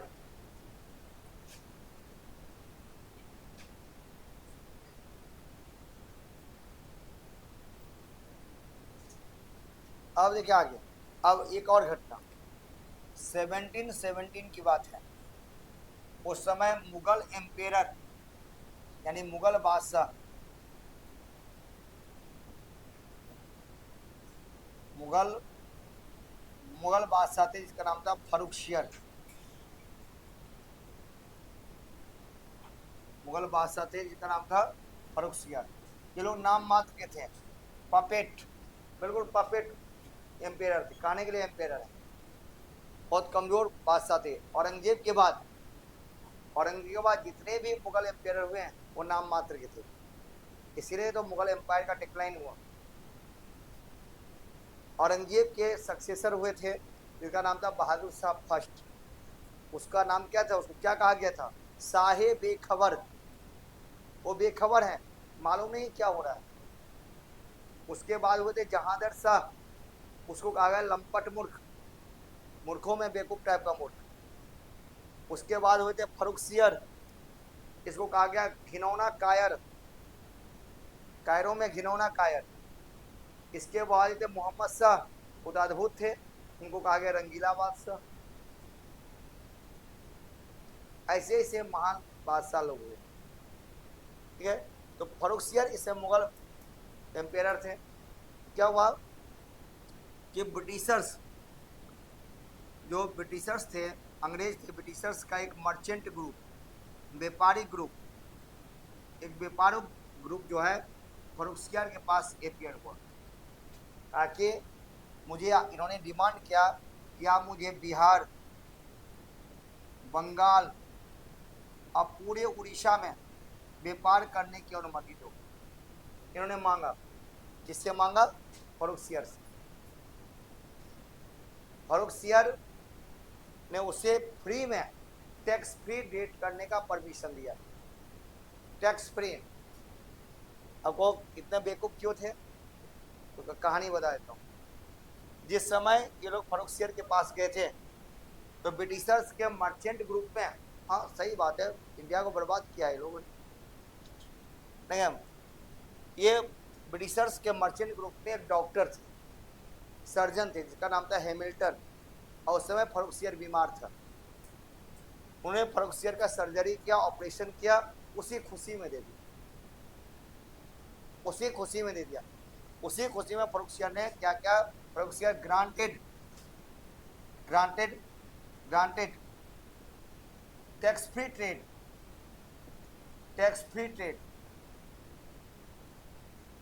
ठीक है। And issued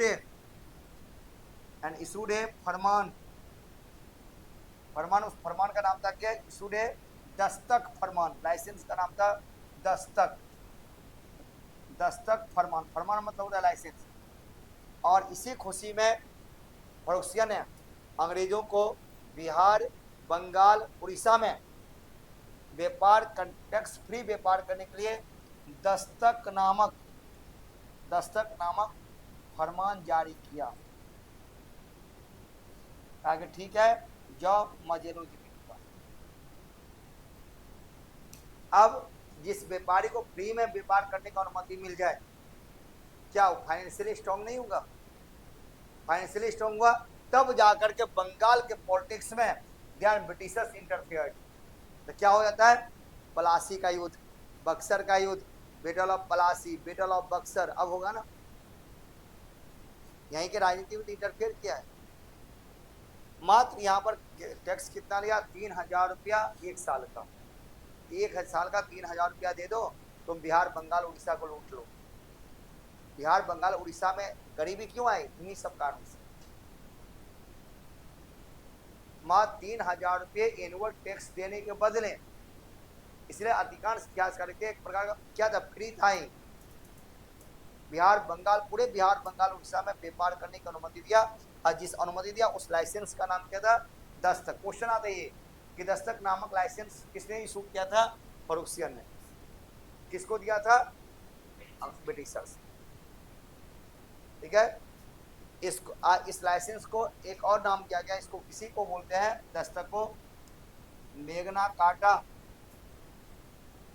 of the company, इसको हिंदी में कहते हैं कंपनी का अधिकार पत्र। ये कंपनी का अधिकार पत्र था। क्या मैग्ना का मतलब बहुत बड़े लाइसेंस, अधिकार पत्र मिला, अधिकार मिला, ठीक है, व्यापार हम करेंगे पूरे यहाँ पर, समझे। दस्तक को Magna carta of the company भी नाम कहते हैं, और कंपनी का अधिकार पत्र भी कहा जाता है। और कंपनी क्या हुआ, भारत में एस्टैब्लिश हो गई। पोर्तुगीज चले गए, डच चले गए, इन्होंने अपने आप को क्या किया, एस्टैब्लिशमेंट दिया। अब इसको यहाँ पर मैं रोक दूंगा, यहीं रोकेंगे इसको, लाएंगे किसको, फ्रांस को। फ्रेंच और अंग्रेजों में क्या होगा, युद्ध होगा, फ्रांस की हार होगी, अब भारत पर अंग्रेजों का शासन होगा।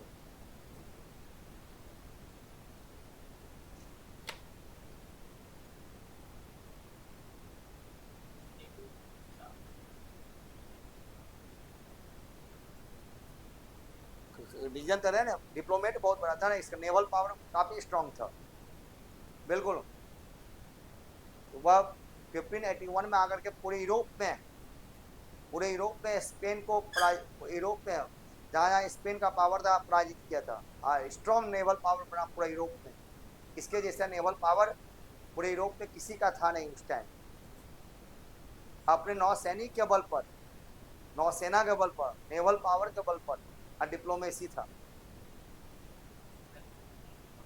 पुर्तगाली थे, वो तो चले गए, उसको राजनीति में कोई रुचि नहीं थी। लेकिन राजनीति में रुचि किसको होती है, फ्रेंच, उसके पास भी नेवल पावर है, उसके पास भी नेवल पावर है, इसलिए तो लड़ाई होता है दोनों में, सुपरमेसी की लड़ाई होती है।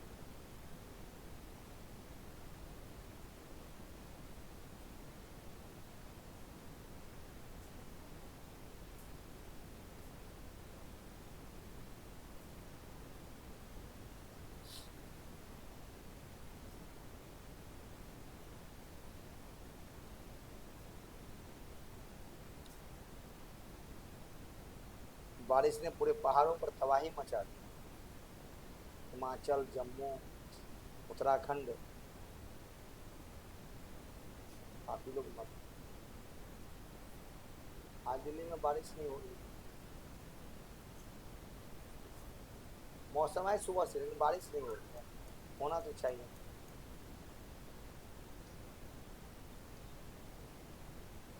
क्या क्या क्या है, किसके साथ? तो फिर हाँ, फिर ट्रेड एग्रीमेंट कुछ और होता है, या हम ये, हाँ, हम ये देंगे, लेन देन करेंगे उसके साथ, ये नहीं जो तो फ्री में ले जाओ, इसके बदले आपको टैक्स पे नहीं करना है। फ्री ट्रेड का यहाँ पर मतलब है बिना किसी बाधा के, बिना किसी समस्याओं के आप भारत में व्यापार कर सकते हैं। नहीं, ड्यूटीज लगेगी, ड्यूटीज तो देना ही पड़ेगा, बिना ड्यूटीज का व्यापार हो ही नहीं सकता। यानी कोई किसी प्रकार की कानूनी समस्या का सामना नहीं करना पड़ेगा, इसका मतलब यहाँ पर ये है। कोई पॉलिटिकली और कानूनी रूप से आपको कोई परेशानी नहीं होगी, आप करें। क्या होती है ये, यहाँ पे ही था, 3,000 रुपये दो करो। हाँ, नॉमिनल था ना 3,000 रुपये। आज का कंसर्न कुछ और है। हो गया। अब fourth,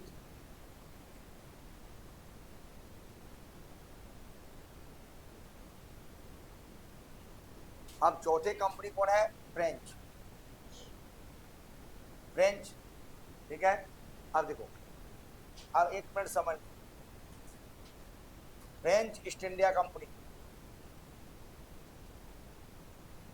French east India company की स्थापना 1664 में बाय कोलवर्ट, कोलवर्ट ने किया था। कहाँ पर? पेरिस में। पेरिस में इस कंपनी का स्थापना कोलवर्ट, वहाँ के मंत्री थे, और यही एकमात्र कंपनी जो था तो जो सरकारी कंपनी थी। पोर्तुगीज, डच और इंग्लिश प्राइवेट कंपनी थी, ये 100% गवर्नमेंट की कंपनी। कोलवर्ट वहाँ पर मिनिस्टर थे, इन्होंने इस कंपनी बनाई। कब बनाया था? 1664 में। और 1667 the French east India company arrived India, ये भारत पहुंचा, ठीक है, भारत पहुंचा। और 1668 में इन्होंने अपनी फर्स्ट फैक्ट्री सेटअप एट सूरत, अपनी पहली फैक्ट्री की स्थापना कहाँ पर की? सूरत में, ठीक है, सूरत में की। और इसके भी बिगनिंग टाइम, इसके भी आने का एम वही था, बस। और क्या था? ट्रेड करना, व्यापार करना, और कुछ नहीं। इन्होंने कंपनी बनाया, लेकिन धीरे धीरे क्या हुआ, इन्होंने भी एक्सपेंशन दिया, ब्रिटिशर्स भी एक्सपेंशन दे रहे थे भारत में। हुआ क्या कि 1742 की बात है, डुप्लेक्स, इसको हिंदी में कहते हैं Dupleix, became a governor general of French company and arrived India, और ये भारत पहुंचा। इंडिया आने के बाद इन्होंने ये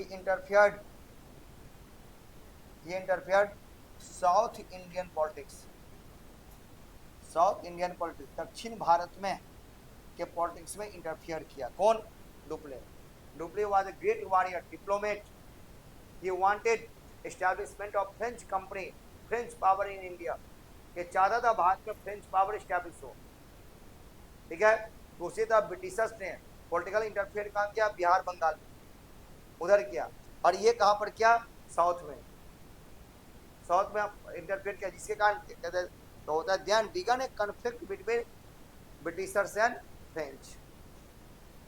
इसी कारण से झगड़ा होता है। भाई एक म्यान में दो तलवार कैसे होगा? एक ही होगा, और दो तलवार यहाँ पर आ गई, क्योंकि ब्रिटिशर्स में इंटरफेयर कर चुका था राजनीति में, और ये भी पहुंचा दक्षिण भारत के राजनीति में हस्तक्षेप किया। देन क्या होता है? Then began a war between English, English and French, इसको बोलते हैं एंग्लो फ्रेंच वार, इसी को बोलते हैं एंग्लो फ्रेंच वार, आंग्ल फ्रेंच वार की अब शुरुआत होती है। अब युद्ध करवाऊंगा, बहुत देर आराम से पड़े हैं, अब युद्ध के लिए तैयार होगा। तलवार लाए हो?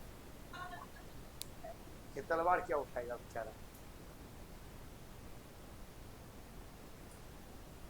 लिख लो, लिख लेते हैं 17, इतना लिख लोगे, लिख लेना कि फ्रेंच ईस्ट इंडिया कंपनी की स्थापना पेरिस में कोलबर्ट नामक व्यक्ति, कोलबर्ट ने किया था। और 1667 में फ्रेंच कंपनी भारत आया। 1668 में अपनी पहली फ्रेंच कंपनी की स्थापना उन्होंने सूरत में किया, ठीक है, सूरत में किया। उसके बाद चलते रहा, व्यापार तो कर रहे थे। फिर क्या हुआ, 1742 में डुप्ले फ्रेंच कंपनी का गवर्नर बना। इन्होंने दक्षिण भारत के राजनीति में हस्तक्षेप किया और इससे क्या होता है, स्टार्ट होता है एंग्लो फ्रांसीसी वार की शुरुआत होती है। अब क्या होता है एंग्लो फ्रांसीसी वार, अब बताऊंगा, पहले इतना लिखिए।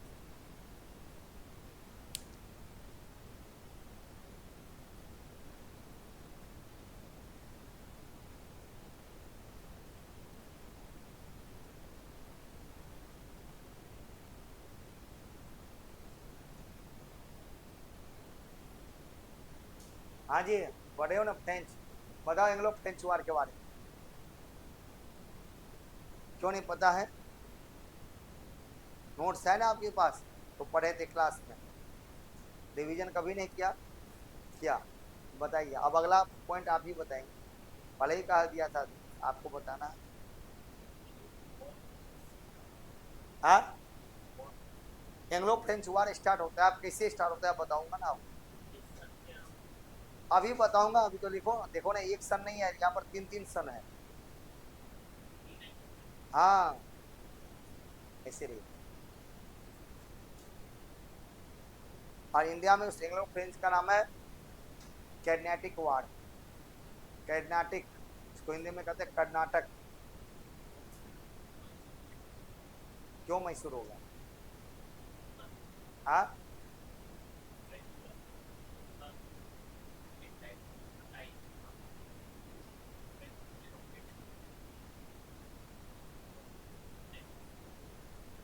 अभी कहा टीपू सुल्तान, ठीक है, तो वहां पर टीपू सुल्तान, यहाँ पर कोई इंटरफेयर कुछ नहीं, ये तो सुपरमेसी के लिए झगड़ा होगा आपस में, कि पावर मेरा इंडिया में या आपका।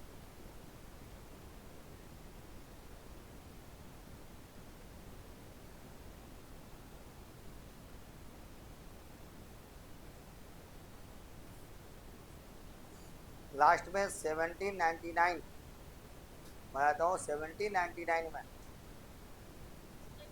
फ्रेंच एक में टीपू सुल्तान जेकोबिन क्लब का मेंबर बना, फ्रांस के जेकोबिन क्लब का मेंबर, और उन्होंने फ्रांसीसियों से कहा कि हमें यहाँ पर हमारे फ्रांस, मॉरिशस, बहुत सारे देशों से बात की, सहायता मांगा, अपनी सेना में फ्रांसीसियों सेना को भर्ती भी किया,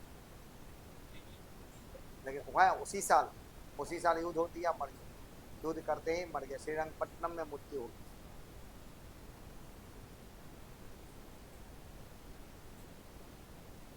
हाँ, क्या बताइए, कोई बात नहीं, देखो डुप्लेक्स गवर्नर लिख लो, फ्रांसीसी कंपनी गवर्नर जनरल बना, उन्होंने दक्षिण भारत के राजनीति में हस्तक्षेप किया, जिसके कारण अंग्रेज फ्रांसीसियों के बीच युद्ध की शुरुआत हुई। बस इतना ही लिखा, अभी आप इतना ही लिखे, फिर आगे की जाके बताता हूँ।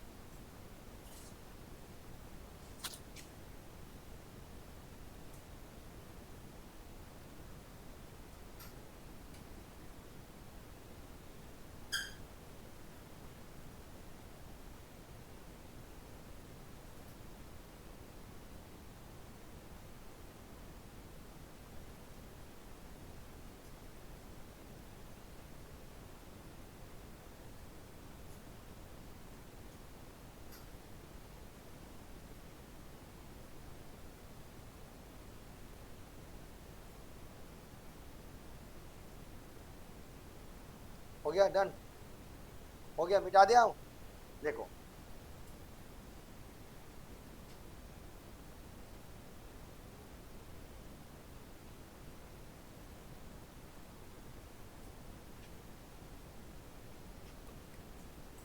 तो इस वार का नाम क्या है? कर्नाटिक वार, इसको इंग्लो फ्रेंच वार भारत में कहा गया, हिंदी में कर्नाटक युद्ध। क्वेश्चन आएगा कर्नाटिक वार किसके किसके बीच हुआ? The English and the French, किसके किसके बीच हुआ है? अंग्रेज और फ्रांस। आज देखो फर्स्ट कर्नाटिक वार, प्रथम कर्नाटक युद्ध,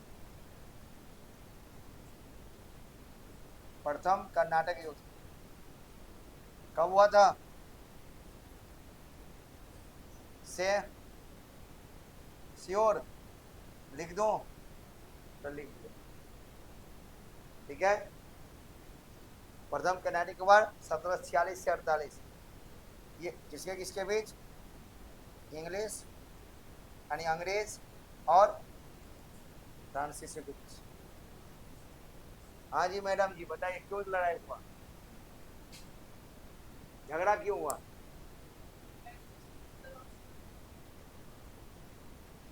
ठीक से बताइए, कहाँ पर, क्यों? मैंने क्लास में बच्चे से पूछेंगे बोल दो इसी बता नहीं है। देखो प्रथम कर्नाटक युद्ध क्यों हुआ, इसका कनेक्शन जो है, इसका कनेक्शन ऑस्ट्रिया से है। ऑस्ट्रेलिया नहीं, ऑस्ट्रिया। ऑस्ट्रिया में क्या हुआ था? सक्सेशन हुआ। ऑस्ट्रिया में क्या होता? 1740 में उत्तराधिकारी का युद्ध, उत्तराधिकारी युद्ध, succession war between the English and French, अंग्रेज और फ्रांसीसियों के बीच चल रहा था। कहां पर? यूरोप में। कहां पर? ऑस्ट्रिया में। इंडिया में भी यही दोनों थे, ये लोग खूब लड़े हैं हमेशा, दोनों हमेशा एक दूसरे के दुश्मन रहे। तो ऑस्ट्रिया में मैंने ऑस्ट्रिया का अगला शासक मैं बनूंगा तो मैं बनूंगा, सुपरमेसी के लिए स्ट्रगल था। तो ये अंग्रेज और फ्रांसीसी उत्तराधिकारी के सक्सेशन वार में लगे हुए थे। कहां पर? ऑस्ट्रिया में। अब इंडिया में भी थे, ठीक है। ये तो झगड़ा कहां पर है? ऑस्ट्रिया में। अब भारत में भी झगड़ा करने के लिए तो बहाना चाहिए ना, बिना बहाना का झगड़ा होगा? झगड़ा करने का मन है तो क्या करोगे? कुछ ना कुछ बदमाशी करोगे ना, जानबूझ के जाकर टकरा जाओगे, ठीक है। यही होता है ना स्कूल में, फिर हो गया मारपीट। तो वही बात यहाँ पर हुआ। यहाँ पर क्या हुआ कि the English naval captured French ship. अंग्रेज नौसैनिकों ने फ्रांसीसी के भारत में फ्रांसीसी के जहाजों पर कब्जा कर लिया। हो गया झगड़ा शुरू। मन तो था ही लड़ाई करने का। जैसे अंग्रेज नौसैनिकों ने फ्रांसीसी के जहाज पर कैप्चर किया इंडिया में, झगड़ा स्टार्ट हो गया। जब झगड़ा स्टार्ट हुआ कुछ दिन के बाद दोनों ने संधि कर ली। संधि क्या हुआ? यहाँ पर झगड़ा समाप्त, झगड़ा समाप्त, यहाँ भी झगड़ा समाप्त। 1748 में क्या होता है? 1784 में ऑस्ट्रिया में बाय द पीस ट्रीटी, इसका नाम था, ट्रीटी का नाम था एक्स ला चेपेले। क्या नाम था? एक्स ला चेपेले की संधि के द्वारा अंग्रेज और फ्रांसीसियों के बीच का युद्ध समाप्त हो, दोनों समझौता कर दिया। यहाँ समझौता किया, यहाँ भी हो गया, यही दोनों थे ना यहाँ पर। तो क्वेश्चन आता है कि फर्स्ट कर्नाटक युद्ध किस संधि के द्वारा समाप्त हुआ था? एक्स ला चेपेला। ये कहाँ पर है? ऑस्ट्रिया में। तो भारत में भी कर्नाटक युद्ध खत्म हो गया। फिर अगला साल हो जाता है स्टार्ट। एक साल में ब्रेकअप हो गया यहाँ पर। वो कैसे ब्रेकअप होता है बता दो। देखो पहले इतना लिखो, पहला युद्ध करो आप। देखो मेरा काम बहुत है, युद्ध करवाना, शांति करवाना, समझौता करवाना, विवाह करवाना, तलाक करवाना, सारा इतिहास वाले की ही ठेकेदारी है। नहीं, जन्म करवाना, मृत्यु करवाना, बाकी सिर्फ पढ़ाते हैं, मैंने सारा मेरे ऊपर है।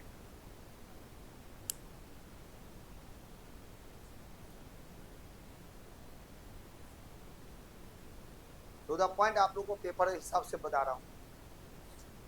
1748 में by the peace treaty aix la Chapelle, Hindi English में इसे लिखा है एक्स ला चेपेले, एक्स ला चेपेले की संधि के द्वारा प्रथम कर्नाटक युद्ध की समाप्ति। कोई निर्णय नहीं लिया, दोनों अपना अपना एरिया बांट लिया, झगड़ा समझौता कर लिया, दोनों में समझौता हो गया। चलो जल्दी करो, दूसरा युद्ध करवाना है।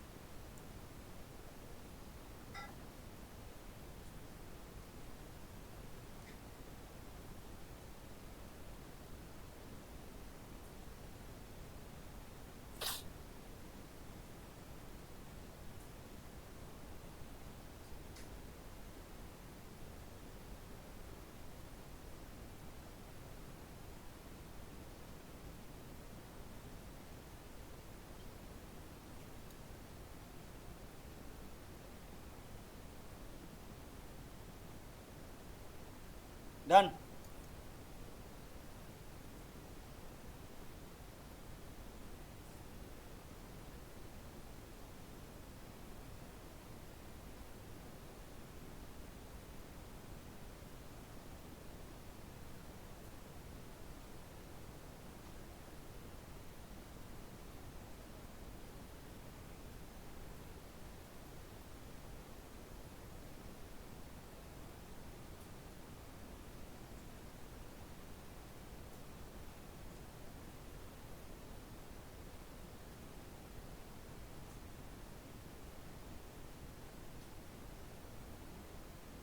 हो गया सभी, हो गया।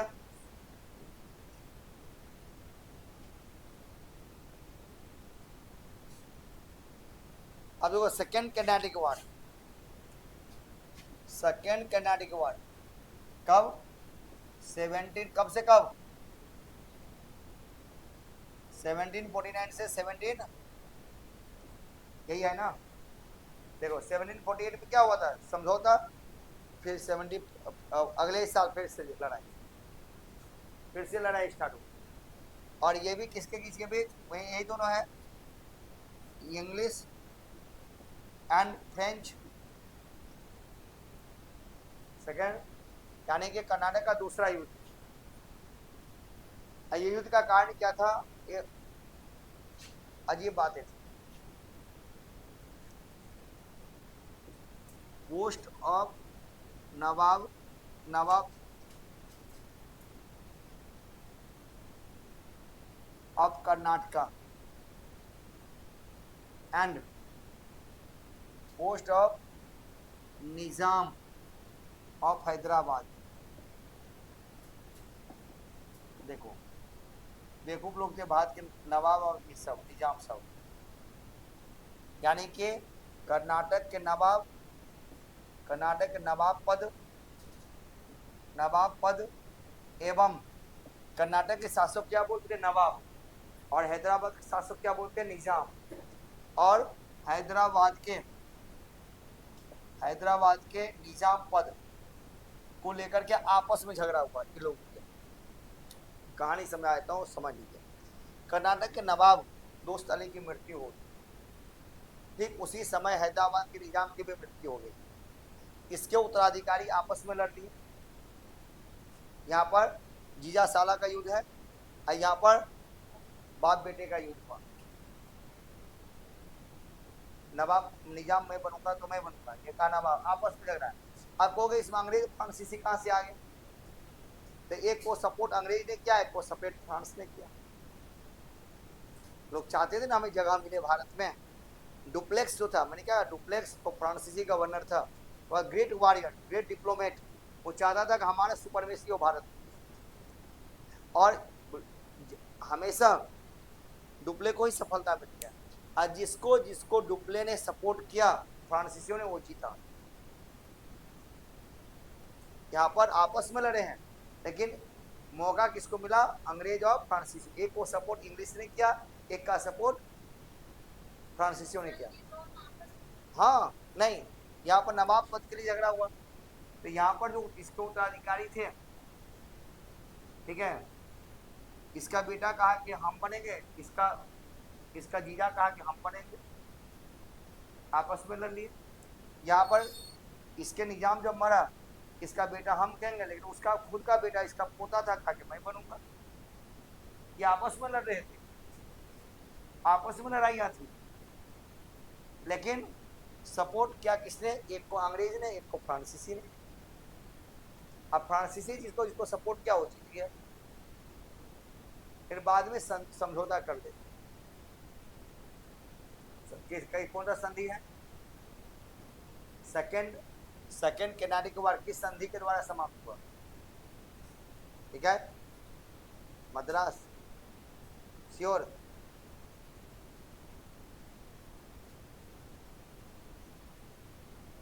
देखो अपने नोट में,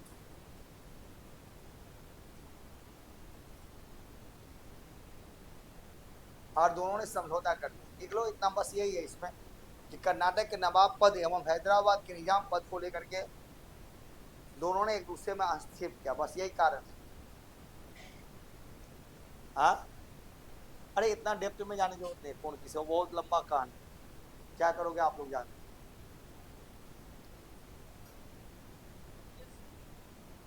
ठीक है, ट्रीटी ऑफ मद्रास के द्वारा, हालांकि देखो संधि नहीं होता, हुआ क्या कि कौन था? डुप्लेक्स गवर्नर जो था, किसका? फ्रेंच का। इसको क्या किया, इसी बीच में, युद्ध के बीच में, फ्रेंच सरकार ने, फ्रेंच गवर्नमेंट रिकॉल, इसको वापस बुला लिया, कहा कि वापस आओ इंडिया से। तुम्हें हम व्यापार के लिए भेजे थे या लड़ाई करने के लिए भेजे थे? कंपनी को लॉस हो रही है, सरकारी कंपनी लॉस में जा रही थी, डुप्लेक्स को वापस बुला लिया। डुप्लेक्स होता तो संधि नहीं करते, इस बार डुप्लेक्स जीत रहा था,